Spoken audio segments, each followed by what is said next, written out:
subject. I've been following, without really understanding too much about it, a fierce debate that has broken out in the Trump ranks between Steve Bannon on the one hand, a keeper of the true flame, of the original MAGA idea, and Elon Musk and Vivek, his running mate, his co-pilot in the new Dodge.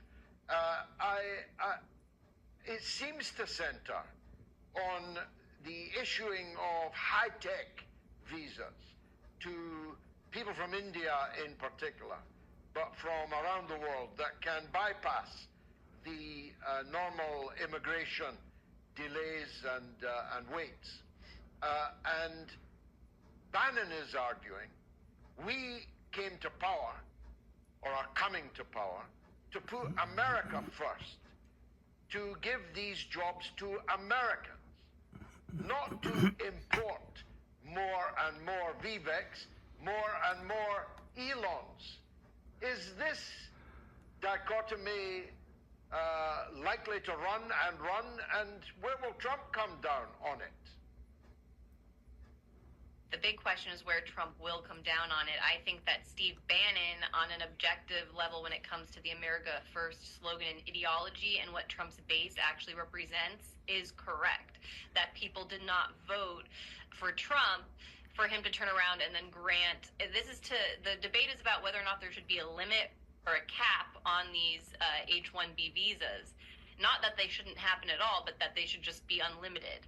And definitely, I think the MAGA movement, when it comes to the people on the ground and not necessarily on TV or running Doge, they didn't expect for Trump to make a decision that would lead to any sort of unlimited migration or immigration. They would say that countries are not sports teams. Countries are nations that have shared values and identities, and it's not just, we shouldn't see ourselves as a team that it needs to get ahead in the realm of what they're specifically talking about is AI and that kind of technology centered around Silicon Valley.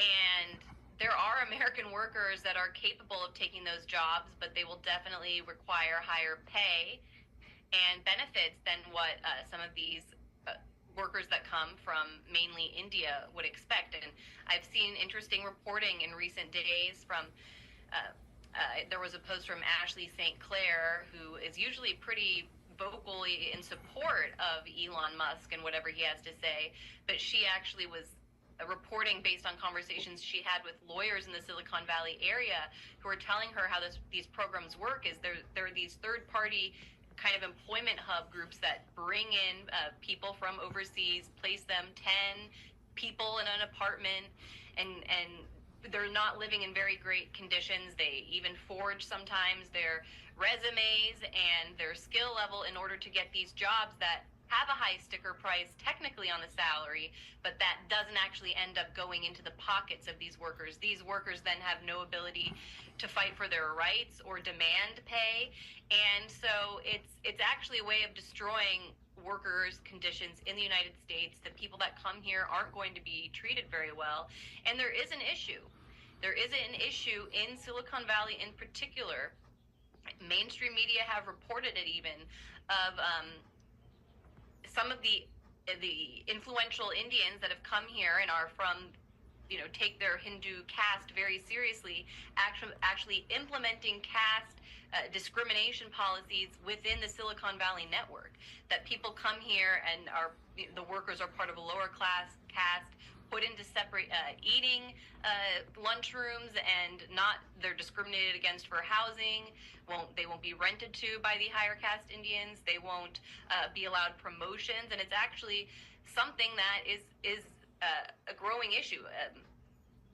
There were even laws and protests in California about this. They passed an anti-caste discrimination bill in Congress, in the state legislature, and the governor, Gavin Newsom, vetoed it after one of his main donors, a high caste Indian Brahmin, told him to. And so this is what we're dealing with in the United States when you talk about also bringing in a large group of people that are, used to living differently. Wow, that's a Pandora's box. It's the first